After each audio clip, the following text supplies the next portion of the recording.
રામ રામ સુધીરભાઈ, તમે તો ઘણે વર્ષે દેખાડો દીધો ભાઈ, ક્યાં ખોવાઈ ગયા તા આટલા દી? એ રામ રામ, કેમ છે જીગર, મજામાં ને? આજુ તારી સામે ઊભો હું એવો છું તો બહુ મોટો સાહેબ બની ગયો લાગે. હમણાં તો દેખાતો નથી, કેટલાય વર્ષ થઈ ગયા. અમે તો ગમે એવડા સાહેબ બની જાય, તમારા જેવા શેઠિયા તો ન થઈ હતી ને. ના ના, શું વાત કરે છે ભાઈ, તમારે તો પેન્ટ અને આ બુસ્કોટ વાળા ને એસી માં બેહીને કામ કરવાનું. અમાર તો જો તાવડો ને સામે બરતું હોય ને એવા ગરમ ગરમ તાપમાં બેહવાનું. ઈ કામ જ મોઘું છે જીગરભાઈ. બે ચાય પી હાલ. પણ ત્યાં જે આમ બાજુ ઓટો ખાધો કઈ કામ થી આયો તો? આ ગુજરાતનો તમારા જ ગામનો એક કેસ હતો, મારે લડવાનો છે એટલે હું આયો તો. તો ઓળખતો હોઈશ લગભગ, ઓલી કપાસની ફેક્ટરી વાળો હતો એની કક્ષે જમીનનો કેસ. હે તમારે વકીલને તો ભાઈ એમ જ હાલે ને, શેઠિયા માણા તો તમે કેવા જુઓ તો. એ છોટુ, બે ચાય લેતો હતો? હા જીગરભાઈ, આદુ વાળી કે આદુ વગરની? એ ભાઈ, આદુ બાદુ નાખીને મસાલા મારીને ચાય લેતા આવજે. આજો અમારો જૂનો મિત્ર મળ્યો છે, મસ્ત કડક કરીને ચાપા. કાંઈ વાંધો નહીં જીગરભાઈ, હમણાં આયો 2 મિનિટમાં.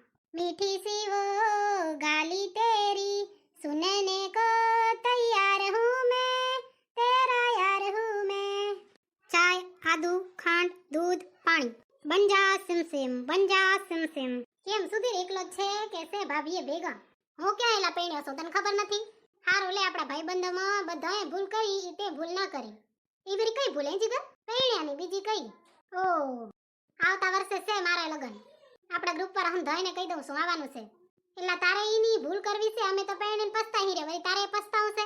તમે એકલા પસ્તાવી હારું ના લાગે ને, આપણે બધા ભેગા થઈને જ પસ્તાઈએ. ઠીક, નકર મારી કને સલાહ માંગી હત ને તો હું તો તને એમ જ કહીત કે જો તારેથી સુખી જિંદગી તારી સહન ન થતી હોય તો લગન કરાય. નકર તો વાહ સિંગલ સુખી લાઈફ જ એન્જોય કરો ને.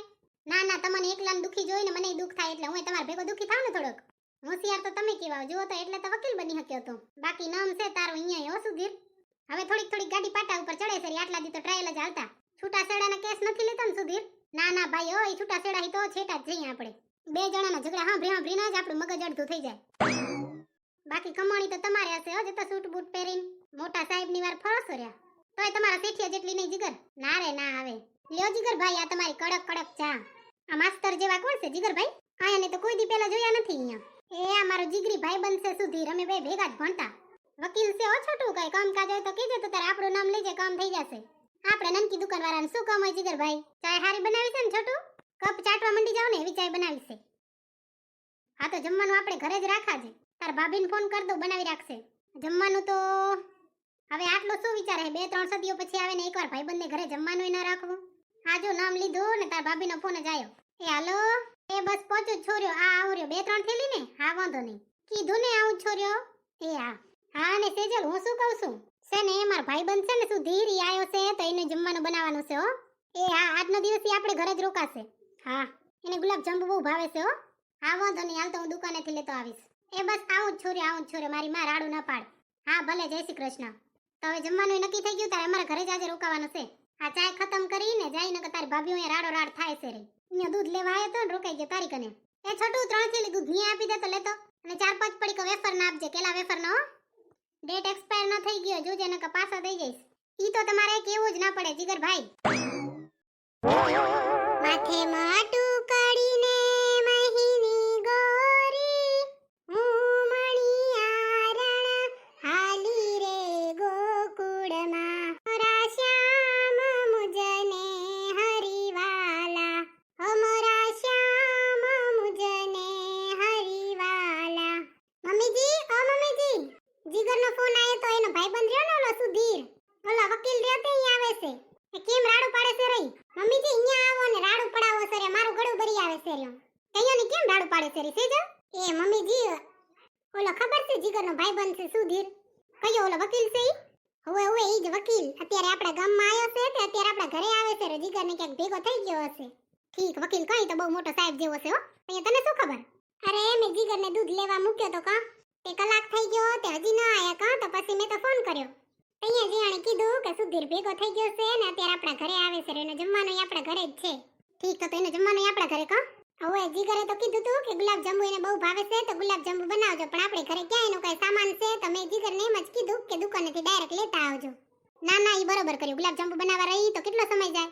અમે આપણે ઘરે એનો કઈ સામાન નથી, આપણે સામાન મંગાવી પછી બનાવી, એના કરતા દુકાને અમે તાજું જ બનેલ પડ્યું હોય ઈ લઈ આવે ઈ જ હવરું પડે ને. મમ્મી જોલી તમારી પિયર વાળી પ્રોપર્ટી રહેતી એના વિશે કઈ વાત કરવી હોય તો કરી દેજો, જો એ વકીલ છે એને હંધીએ ખબર પડે. ના ના, હવે આપણે કોણ ડખા કરે. મમ્મી જે તમારો હક કેવાય તો ક્યારે આવે છે ઈ? એ હમણાં પહોંચતા જ હશે. જો મને કહેતો તો કે દૂધની થેલી લઈને હવે આવું જ છોર્યો. અહીંયા હું જમવાનું બનાવવાની તૈયારી કરતી થાઉં તું અહીંયા થોડુંક ઝાડુ ફટા કર નાખ, ખેપટ બેપટ લઈ લે, ભૂંડું ના લાગે. એ ભાઈ મમ્મીજી આવી સફાઈ કરી તમને દેખાતી નથી, જુઓ તો તમને ક્યાંય ખેપટ કે રજ દેખાય છે? આ જુઓ મેં તો કોફી તૈયાર જ રાખી છે. જય શ્રી કૃષ્ણ રીટા કાકી, જય શ્રી કૃષ્ણ ભાભીજી. ઓહો પહોંચી આવ્યા તમે સુધીરભાઈ, જય શ્રી કૃષ્ણ, જય શ્રી કૃષ્ણ. જય શ્રી કૃષ્ણ સુધીર, તો બહુ મોટો સાહેબ બની ગયો લે, જતો સૂટ બૂટ પહેરીને વાડે કરે રહ્યો. તમારા જીગર જેવડો નહીં હો માસી, ઈ તો શેઠિયો કહેવાય, અમે તો નોકરિયાત માણસ કહેવાય. અમને તો કેસ મળે તો ઠીક, નકર તમે બેઠા હોઈએ. ના ના તમે તો તમારા વખાણ ન જ કરો ને, બેસો બેસો, લ્યો શું પીશો, ચા કોફી? હા સુધીરભાઈ, આ કોફી મેં તૈયાર જ રાખી છે, કોફી પીઓ. ના ના સેજલ ભાભી, અત્યારે જ અમે ઓલા છોટુની દુકાને ચા પીને આયા છીએ ને, બહુ સારી ચા હતી, પેટ ભરીને પી લીધી છે. સેજલ જાને એપલ બેપલ કાપ કાપ્યો, ઈ તમે કાપતા આવો ને, મારે સુધીર ભેગે બેક વાતો કરવી છે. જીગર પેણીને તો ભાભીએ તને બહુ સુધારી નાખ્યો લાગે. અહીંયા એટલે જ તો તને કહેતો તો કે પેણીને પસ્તાય, તો પસ્તા નહીં, અમે બધાય પસ્તાઈ હી રહ્યા. વધારે વાયડાઈ ન કરો ને કે ખીચામાં જ ઇન્જેક્શન રાખો છો ભેગો. એ પણ મણો તો જોતી જા, કોણ છે આજુબાજુ, સીધું ઇન્જેક્શન કાઢવાની જ વાત કરો છો. એમ બોલવામાં કેમ અચકાવ હોર્યા? બિયાવ નહીં ને, તમારા જ ભાઈબંધ છે, મારો ભાઈબંધ નથી કોઈ. હે સુધીરભાઈ, કામ તો હંધોઈને હરખું જ ન હોય, તમે તો વકીલ છો, તમને ખબર હશે ને. ના ના ભાભીની વાત સાચી છે, ઘરનું કામ હોય કે બહારનું કામ, હંધોઈને હરખું જ કહેવાય. હા જો સુધીરભાઈ બાકી સાચું બોલ્યા. સેજલ ભાભી તમે તો બહુ જીગરને સુધારી નાખ્યો લાગે નહીં? સાચું કહો ને સુધીરભાઈ, તો તમે તો બહુ હેન્ડસમ દેખાવશો રે આજે. થેન્ક યુ સેજલ ભાભી, પણ તમે બહુ જ રૂપારા દેખાવશો. મને તો એ વિચાર આવે છે કે તમે જીગરને પસંદ હું જોઈને કર્યો છે. હું હવે વિચારું છું સુધીરભાઈ કે મેં હું જોઈને એને પસંદ કર્યા. હવે તમે બે બસ કરો તો, મારા ભાઈબંધને મારા જ વગોણા કરવા નથી લઈ આવ્યો અહીંયા. અને આજનો દિવસ તો તું ખાવાનું બનાવી દઈશ ને, આજ તો મને મારા ભાઈબંધ ભેગે રહેવા દેજે. હા તો મેં તમને કીધું, તમે કોઈ દી ખાવાનું બનાવો છો ન કહો? નથી બનાવતો ન કહે? હા તો આજે બનાવો ને, હું ક્યાં ના પાડું છું. તમે એને વચ્ચે ના બોલો. હું સુધીરભાઈ વાત કરી સિર્યાને. હે સુધીરભાઈ, તમારા લગ્ન થાય છે પોર નહીં? હવે થાય છે, અને સેજલ ભાભી તમારે બધાયને આવવાનું છે હો. તમારા ઘરવાળાનું નામ મૈત્રી છે ને, હું એને સારી રીતે ઓળખું છું. અમે બેસે ને કોલેજમાં એક ભેગા જ હતા. તારી બેનપણી હશે તો તારા જેવી જ હશે ને. સાચું કહું છું હો સુધીર, તું ચેતી જાજે મોરથી. મને જો લગ્ન પહેલા કંઈ કરતા નતું આવડતું, નતું ખાવાનું કરતા આવડતું, નતું હંજવારી કાઢતા આવડતી, નતા ફટા મારતા આવડતા, અને લગ્ન પછી હંધોઈ કરતા આવડે છે, બાથરૂમ સાફ કરતા આવડે છે. હા તો આ ખરાબ વાત કહેવાય સુધીરભાઈ, આ તો સારી વાત ન કહેવાય, હંધોઈ આવડવું જ જોઈએ ને. અહીંયા તો તમે ઇન્ડિપેન્ડન્ટ કહેવાવ, નકર તમે થોડી ના ઇન્ડિપેન્ડન્ટ કહેવાવ. આત્મનિર્ભર બનો, આત્મનિર્ભર. સાચી વાત છે સેજલ ભાભી, એ સાચી વાત વાળા હમણાં તારો વારો લાગી જશે, આવા દે ભાભીને. સુધીરભાઈને તો આવડતો જશે હે ને સુધીરભાઈ? ઈ તો વકીલ કહેવાય, એમ તો હક ફરજની હંધે ખબર પડે, એમ તો હંધે કામ કરતા આવડતું હશે. હંધોય તો નહીં, પણ થોડું થોડું કરી લઉં. કાંઈ વાંધો નહીં, તમે તમારા લગ્ન પછી ઈ આવડી જશે, નહીં આવડતું હોય ઈ. મૈત્રીને હું સારી રીતે ઓળખું, શીખવાડવામાં તો એક નંબર છે, એક નંબર. મારા કરતા વહેલું શીખવાડી દેશે. હાઉ ને કીધું તું મેં. કાંઈ વાંધો નહીં, આપણે શીખવામાં ક્યાં ના પાડી છે, કામ કોઈ નનકું મોટું ના હોય. હંધોય કામ હંધાઈને કરવું જોઈએ. આને કહેવાય મણા. જુઓ જુઓ, શીખો કક તમારા ભાઈબંધ નામાંથી. અને સુધીરભાઈ તમને એક વાત કહું, આ જીગર તો કેવો ખબર છે? તમે તો તોય હારા હો કે કઈ કામમાં શરમાતા નથી, કઈ છુપાવતા નથી. હમણાં છે ને અમે રાશનની ખરીદી કરવા ગયા કા, તે ઠામડા જીગર ધોવે તો એને જ ખબર હોય ને કે ઠામડા ધોવાના હાબુ થઈ રહ્યા છે કે નહીં. તે મેં પૂછ્યું તો આખું કાઢવા માંડ્યો લે. હવે બારે ખબર પડે કે એ ઠામડા ધોવે છે તો એની ઇજ્જત આલી જાય છે. એવી વરી કેવી એની ઇજ્જત? દુનિયા બદલતા વાર લાગશે હજી સેજલ ભાભી. એમાં ભારતને બદલતા થોડીક વધારે વાર લાગશે, આપણો દેશ પુરુષ પ્રધાન છે. સાચી વાત છે, પણ બદલી જરૂર જાશે. कोशिश कर, हल निकलेगा, आज नहीं तो कल निकलेगा, मत छोड़ उम्मीदों को, सारे समंदर से भी गंगा जल निकलेगा, है कि नहीं? वाह वाह वाह वाह. હવે તો અહીંયા ઊભી જ રહીશ કે કક લેવાઈ જઈશ, કક ફ્રૂટ ફ્રૂટ કાપને? હા પણ તમે કેમ ઊભા છો? ઉભલા તો રાખી છે. બેહો ને, જાવ છો લેવા. અને હા તમને કહી દો, આજ તમારા ભાઈબંધ આયા છે ને, તો બેહો એની પાસે, ખાવાનું હંધોય હું કરી નાખીશ. તોય તમારા જેવું તો કોણ થાય? તમે છે ને ફોન કરીને ખાલી દુકાને તો ગુલાબ જાંબુ મંગાવી દેજો, અને બાકી બધું તો અમે કરી નાખીએ. આ કૃપા મહારાણીની તો થોડીક ખોટી વાયડાઈ ન કરજો, નકર તમારા ભાઈબંધ છે સામે, મારે વધારે કઈ બોલવું નથી. સોના મને તમારી વાતો કરો. સુધીરભાઈ તમે શું ખાશો? એ બને સેજલ ભાભી, મને તો હંધોય ભાવે. સોલે ભાજી ભાવશે ને? અરે ભાવશે શું, દોડશે. હારું સુધીર, તું આયો, કાક નવું તો ખાવા મળશે, સોલે ભાજી ને એવું તો કાક. નકર આટલા દી તો અમે કાચા ડુંગળી બટેકા ને કાકડી ટમેટા ખાઈને જ થાકી ગયા. ડાક્ટરની સેત એવું કાચું જ ખવડાવે રહી. તો એ તમને કોણે ના પાડી કે પાકું કરીને ખાવાની? ખાઈ લેવાય ને, કરીને ખાઈ લેવાનું. સાચી વાત કે નહીં સુધીરભાઈ? 100% સાચી વાત સેજલ ભાભીની. ભાઈબંધ મારો છે ને સાઈડ તારી ભાભીની લ્યો છો, લેવી પડે. જીગરભાઈ હારું ખાવાનું ખાવું હોય ને તો સાઈડ એની લેવી પડે. વકીલ છે ભાઈ, પાકો જ હોય ને. હા ભલે, તો તમે બે ભાઈબંધ વાતો કરો, અમે હમણાં ખાવાનું તૈયાર કરી નાખીએ. આમ તો તમે મુંબઈ જ રહ્યો છો નહીં સુધીરભાઈ?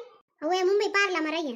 અમારે 2 દી પછી મુંબઈ આવવાનું છે, દવાની ખરીદી કરવા. હું ને મારી સાસુમાં બે આવશું. કીધું મુંબઈ આવી જાય ને ફરીએ જાય. આવજો સેજલ ભાભી, મારી ગાડીમાં તમને આખું મુંબઈ હું ફરાવીશ. હજી ટિકિટ તો નથી આવી, ટિકિટ આવે એટલે કન્ફર્મ થાય કે દી આવવાનું. હા તો ભલે, તમે બે ભાઈબંધો વાતો કરો, હું હમણાં ખાવાનો તૈયાર કરી નાખું તમારા માટે. મારા ગમાર મારું વલ્લોણું